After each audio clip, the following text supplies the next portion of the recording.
The golden arches of McDonald's are an iconic symbol in America. They're just as iconic in China.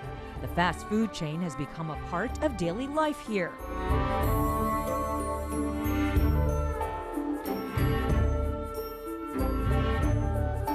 McDonald's has nearly 1,900 restaurants here.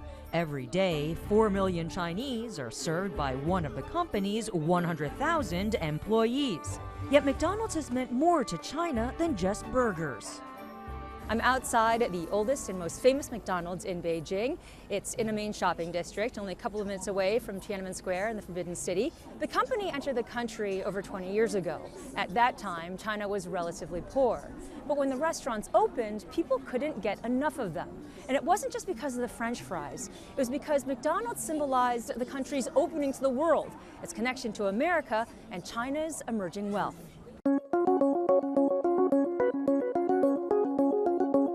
Edward Zhang remembers when McDonald's came to his town of Langfang in northern China. The 24-year-old Beijing graduate student was in elementary school at the time. Edward. Hi, Eunice. Over here. Okay. So is this a typical meal that you would have when you were growing up? French fries? Yeah, and hamburgers and Coke. So what was it like for you when you first saw the golden arches in your town? First, I don't know what it is. Then I heard some of my classmates, it's some Western style food.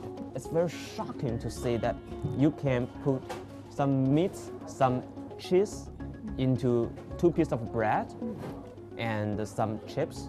We never seen this. So what did McDonald's symbolize to you?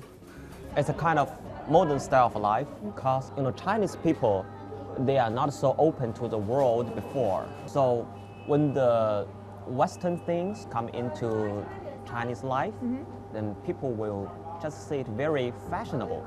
It's kind of learning from Western people, not just technology, not just some economy, but lifestyle.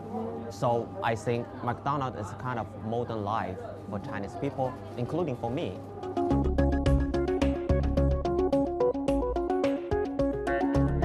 China means a lot to McDonald's too. Back in the US, sales are struggling.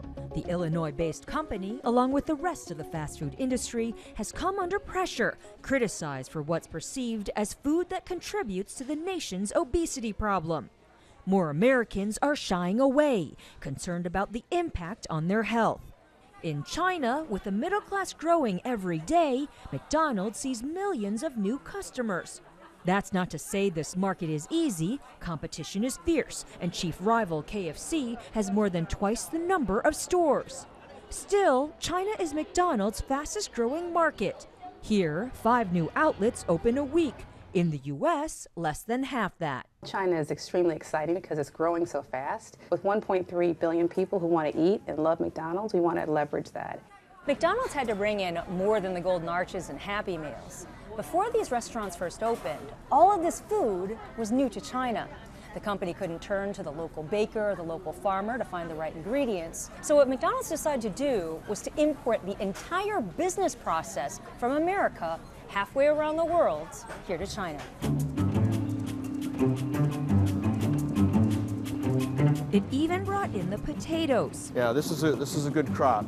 Steve Anderson is a 28-year veteran of the potato business. He works for the company that supplies McDonald's with its signature fries. These are good-looking potatoes. How can you tell? They have all the characteristics you're looking for, good length to width profile, disease-free, nice shallow eyes. When McDonald's first started eyeing China, Anderson's Idaho-based employer, Simplot, had been working with the fast food giant for decades. So when McDonald's asked Simplot to make the fries here, the company agreed. The first problem?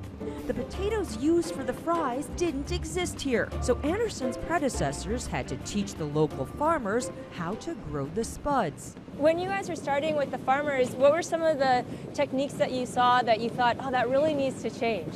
Well, the growers were small plots, and they just essentially used a rubber hose to irrigate the potatoes in small garden-sized plots, and that was what we were faced with in 20 years ago. Have the farming techniques changed?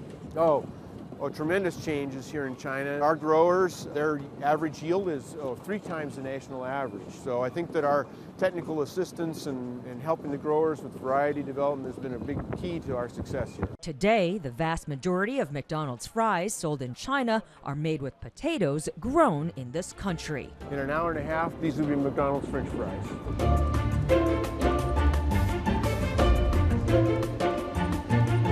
So I never realized how much was involved in making French fries. It is the same reaction most people have when you see the amount of equipment, the sophistication of the technology. It's pretty staggering for most people. What are we seeing here? Potato strips have been cut and we're dewatering them.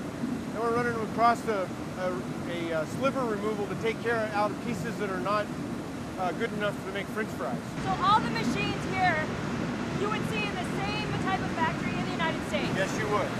Why did you want to bring all of the machinery from the United States and replicate that system? Well, we want to make sure that the French fries that leave this factory, the Mac fries that we produce, are the exact same as you would get in North America, Europe, or Australia.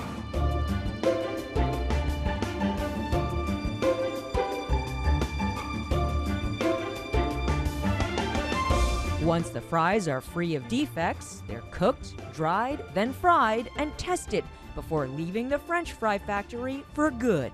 What she's doing now is on those particular strips, she's looking at the external texture. So she's taking each individual strip, rolling around and looking at each corner.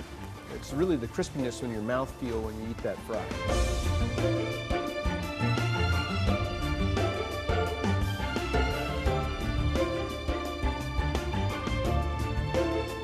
Getting the French fries right isn't the only thing that McDonald's is worried about. Another big concern is making sure that the food is safe. There's no shortcut in the food safety practice. You have to do it every single day.